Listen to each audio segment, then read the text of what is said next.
Blessed Carlo Acutis is going to be, in a sense, the patron of the internet and social media. And Pier Giorgio Frassati is going to be patron of World Youth Day and young adults, which is something that young adults desperately need. Welcome to the Father Leo Show, where I am dishing out faith, culture, and commentary. And we have a very special celebration because on September the 6th, 2025, Holy Father Leo is going to be canonizing for the first time two incredibly impressive saints. And might we even call these saints cool? But before we jump into it, please make sure you like, subscribe, share, and comment. Let me know your thoughts on Pier Giorgio Frassati as well as Carlo Acutis, as well as make sure you support us on patreon.com/The Father Leo Show so that we can continue to share with you how cool our faith really is. And so let's just jump right into it with just these cool Italian saints to be proclaimed on September the 6th, 2025. Whenever I consider the Catholic Church, I don't see it as just a bunch of old people. Because of my work, I actually travel around the country and around the world, and I see just how inspiring the Catholic Church is. And how the older people, there's certainly more of them than the younger people, but the older people appreciate whenever they meet someone who is young and practices his or her faith with gusto. They're kind of unabashed about the Catholic Church. And social media has shown that there's just a lot of very positive things with regards to Catholicism and evangelization, and in particular apologetics, which is the study or the discipline of explaining the logic of the Catholic Church's teachings. It's not necessarily defending our positions, because we don't have to defend anything and we don't have to be defensive. Jesus is the one who gave us his church. The church gives to us our teachings. If you don't like what we believe, then blame Jesus, because he is the one who started the Catholic Church, and he is the one, according to the Gospels, is sustaining the Catholic Church's teachings. And how do we know that Christ continues to sustain his church? Well, through saints.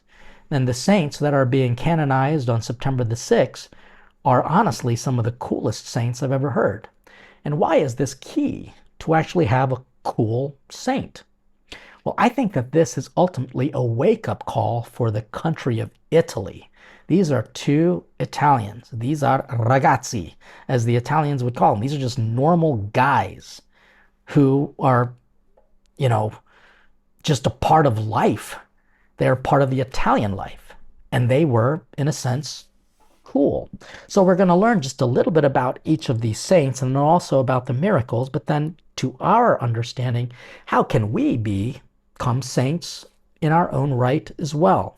So I think everybody has heard of these two saints. If you haven't, well, here's your chance. You see, Blessed Carlo Acutis is going to be, in a sense, the patron of the internet and social media. And Pier Giorgio Frassati is going to be patron of World Youth Day and young adults, which is something that young adults desperately need. And they're going to be canonized together now on September the 7th, not September the 6th. Originally, Carlo Acutis was going to be canonized late spring of 2025, but we all know what happened. The Holy Father passed away, Pope Francis, may he rest in peace. And so what was going to be a canonization mass became a funeral mass for the Pope. And as far as a brief kind of summary of the life of Carlo Acutis, he was born on May the 3rd, 1991, and he died very soon after on October the 12th, 2006. He was British born, but he's an Italian young man, and he celebrated his entire life, even though he lived partly in Britain and I think even in France. Most of his time was in Italy. He had a great love for the Eucharist and social media, digital media. And he put those together, and he promoted Catholic devotion, especially to the Eucharist, through a website. He explains that when he would teach kids classes, and he was a young man teaching religious education at his church school. People were not impressed. The kids weren't caring. But then when he started talking about the Eucharistic miracles, they perked up.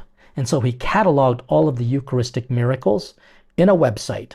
And that's not why he became a saint, although that is incredibly impressive because no one else had even thought to do that. So I think just the thought itself is a sign of his holiness. But his holiness was really about his love for the Eucharist. He would even stop and take his parents to church on his way to and from school. He would see that the church door was open, and he always made the sign of the cross, or if the church door was open, he would walk in and basically visit the Blessed Sacrament, which is a noble and good practice, something that we all should do. In fact, when you pass by a church, a Catholic church, just make the sign of the cross. In the same way, I do the same when I pass a church, or if I pass a cemetery, or if I pass along the highway, a cross that shows someone died at that spot. It's just our way of saying, I remember the sacred. I remember the gift of life.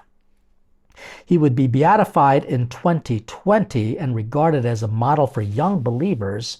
And now he's scheduled to be canonized, and he's going to be considered the first millennial saint, or the gamer saint. And so he had actually two miracles. You need two in order to be proclaimed a saint. The first was that he was involved in the miraculous healing of a Brazilian boy with a congenital pancreatic defect in 2013. And he also helped, through the intercession, a Costa Rican university student from a severe brain hemorrhage in 2024 after her mother prayed at Carlo Acutis' tomb, which is in Assisi in Italy.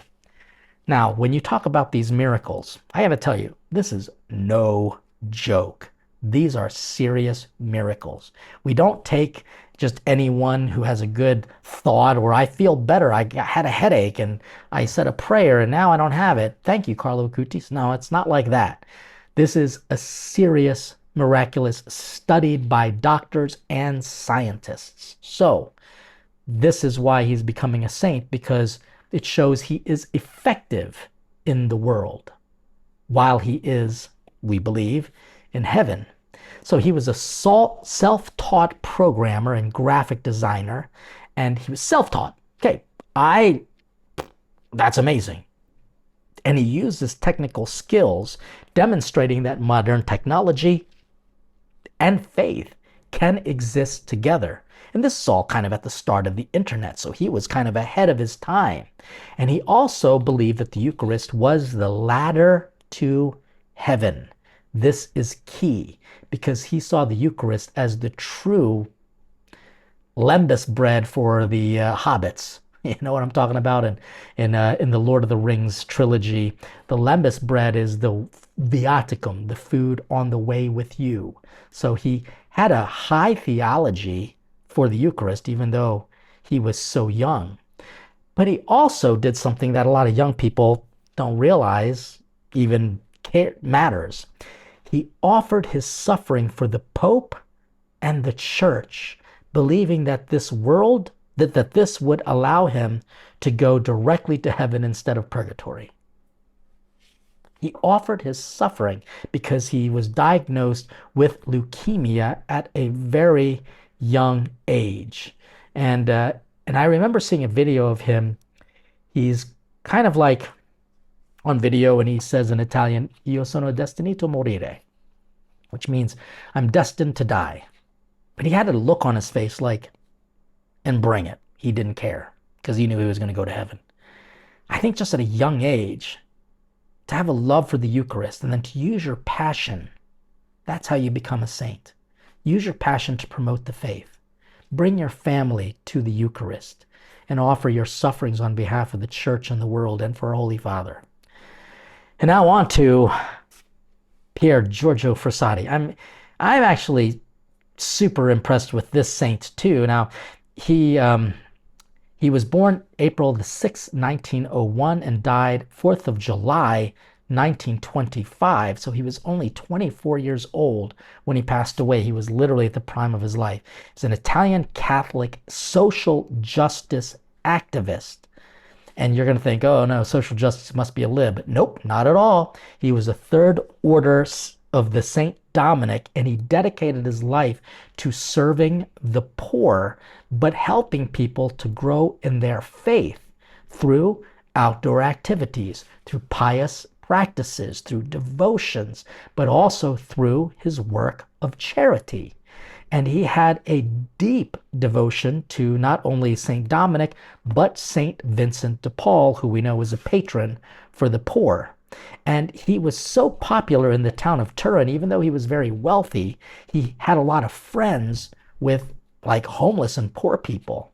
So at his funeral, the rich were very surprised to see like a ton of these homeless people show up at the funeral, because they're like, wait, I thought that he only hung around like the rich and powerful famous, because his dad was pretty well known. He was kind of high society in Turin. And so when you take a look at him and his character, he really showed the beautiful combination of faith and works. And I know a lot of Protestants are like, you don't need works. Oh no, Pier Giorgio Frassati will challenge you.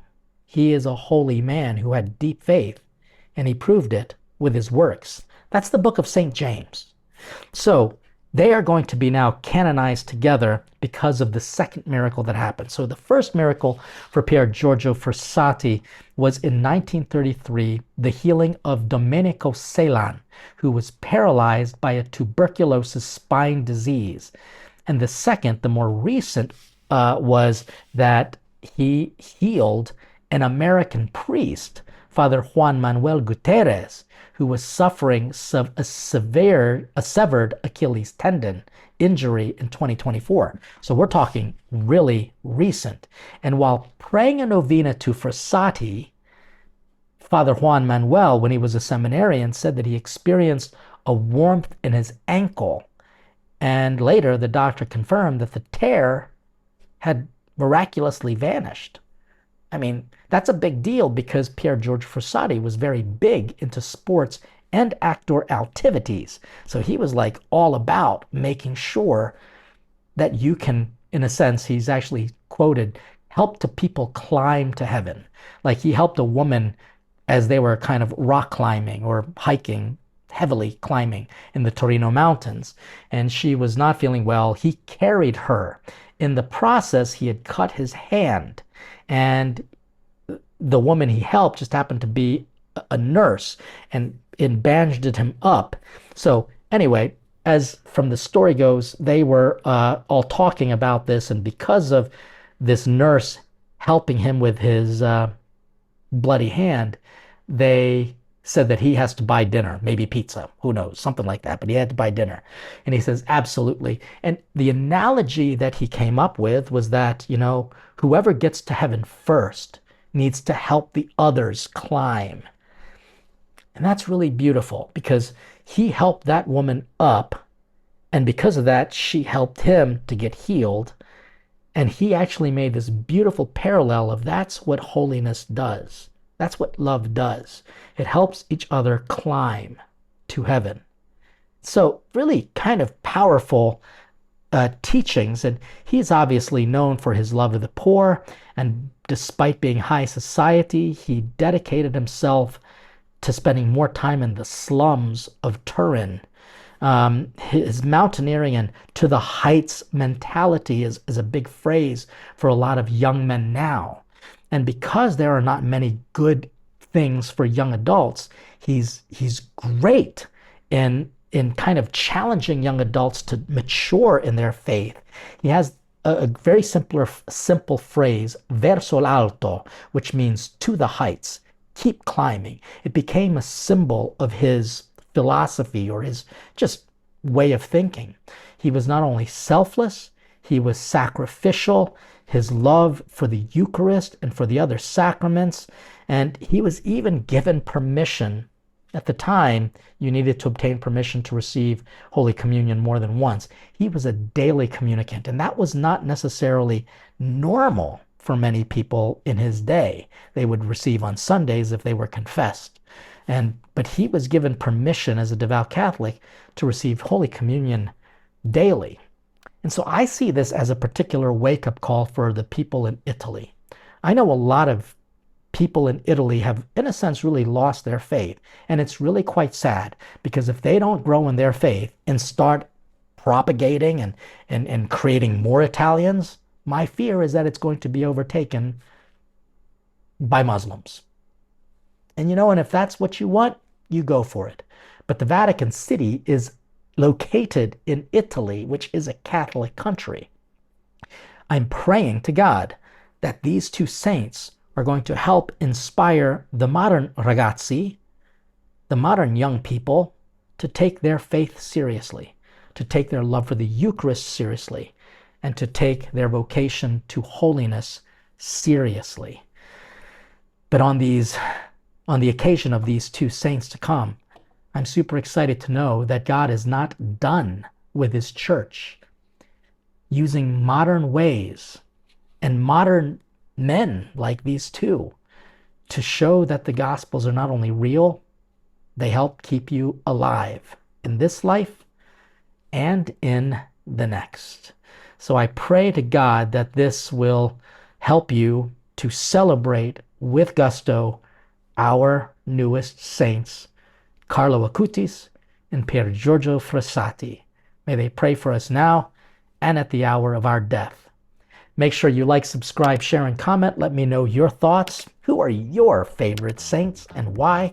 And please consider supporting us on patreon.com/The Father Leo Show so that I can continue to dish out faith, culture, and commentary. In a special way, thanks to all of our executive producers, because without you, we can't have a show like this. So God bless you all, and as always, stay hungry for God.